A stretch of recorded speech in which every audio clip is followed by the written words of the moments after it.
Rituals are Yu-Gi-Oh's oldest special summoning variation. It's a main deck summoning method that usually requires tributes through a ritual spell card to summon a blue-colored ritual monster. But where did it start? Actually, it was way earlier than you might think. The first TCG appearance was in Magic Ruler, which I've talked about already, so go watch that. I'll link it in the description below. So let's go back to the OCG and see the blue card's true origin. In the OCG, the first ritual card as we know it was Dokura Rider and Revival of Dokura Rider in the valuable Book 1 on August 20th, 1999.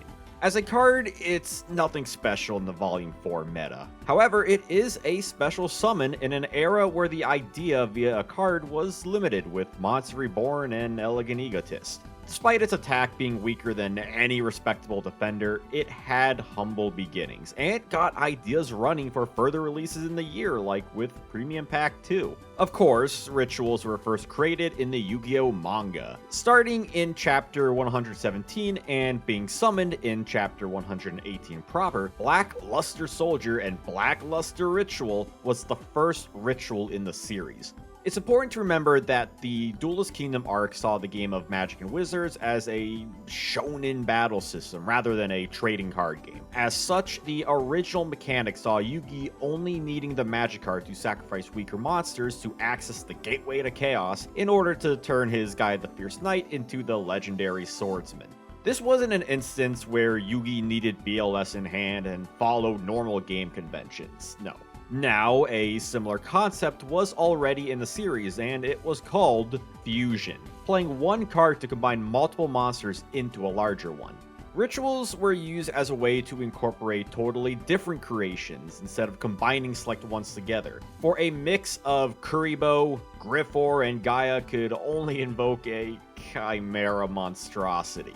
Since then, Konami would lean into the idea that Gaia turns into BLS himself, furthering the initial idea in the manga. The theme of unity runs through even Yugi's summon later that arc, Magician of Black Chaos, where the ritual magic was left by Yugimoto so that Yami Yugi could succeed against Pegasus, the sacrifice for friends, to create an even stronger version of a monster. Whereas Pegasus's ritual, that being relinquished, was created by his ritual magic only taking a single monster, showcasing Pegasus's solitude, where he hides amongst his lonely island and comic books. And Relinquish itself has the ability to steal monsters, to steal friends, to steal souls, which contradicts Yugi's deposition.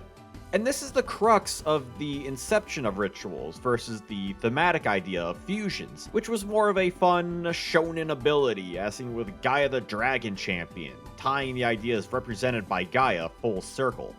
Now that we've established the origin of rituals in relation to the manga and the OCG, there's one other stop to make, and that's the early implementations of the mechanic in the playable game.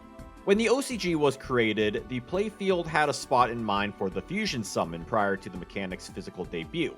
Months before rituals were introduced, the summon at the very least had an easy-to-perceive concept, a ritual spell and the monster that would be summoned. Since the fusion deck space was only meant for the purple cards, the ritual monsters had to be placed somewhere and the main deck made the most sense. Unless at some point Konami considered a ritual zone, who's to say. Had Konami had the foresight to make an extra deck at the point of origin, then there's a good chance rituals would have been an extra deck mechanic. A majority of the added summoning systems have simplified the concept. For examples, rituals don't need specific materials aside from levels compared to fusions. Synchros typically only needed a tuner and non-tuner with the proper levels, Xyz with the same levels, and Links simplify things the farthest with pure monster count. Rituals fall in line with all of these, as if Konami treated them like part of the family. I'm curious how the game would have been had rituals always been in the extra deck. Technically speaking, the first time duelists would experience rituals was in the Duel Monsters 2 video game in July 1999. The game was different from the OCG in that there were specific ritual cards, as opposed to the ritual magic cards that would soon appear. These required 3 monsters on the field with some specifics to tribute, and then you can summon the ritual monster. For example, Beastly Mirror Ritual requires Fiend Reflection number 1 and 2 other monsters for Fiend's Mirror, or Gate Guardian Ritual requiring all 3 elemental pieces for Gate Guardian.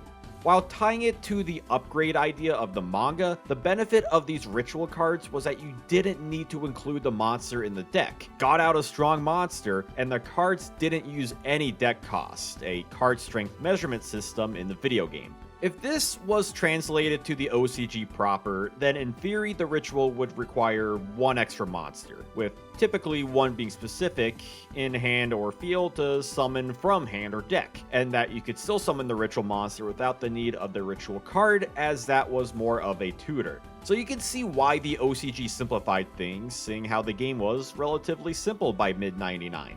Some of the rituals in the video game would eventually become non-rituals in the OCG, like Gate Guardian, Blue Eyes Ultimate Dragon, Serpent Knight Dragon, Sengenjin, Trihorn Dragon, and Yamadron. Cards like Blue Eyes make sense given its fusion origin.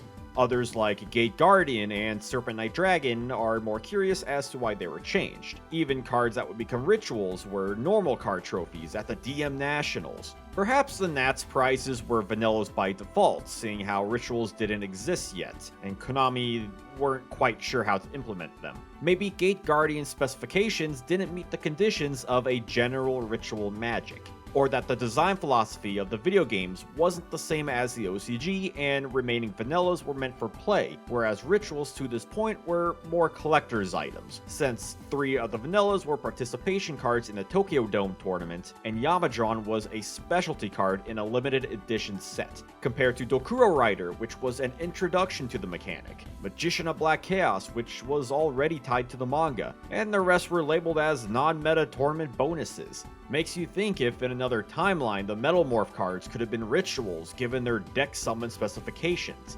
In fact, to this day, Konami has yet to introduce a 3rd type of back row card beyond spells and traps. This is all to say the rituals were anything but defined until Dokuro Rider made a line in the sand, where they were once thematic specialty monsters, to then be turned into the lost extra deck mechanic that would separate themselves from cards that were once considered brothers. Like I said earlier, there's a lot of fascinating what-ifs with the blue cards, and it just goes to show that one change in direction can forever alter the trajectory of a card game mechanic. In many ways, this was truly the gateway to chaos. But what do you all think? Was Konami correct in their physical adaptation of the ritual mechanic? Or should they have tried to be more thematic to the manga? If you like videos like this, consider joining my Patreon to ensure future content. Duel on, passionate duelist!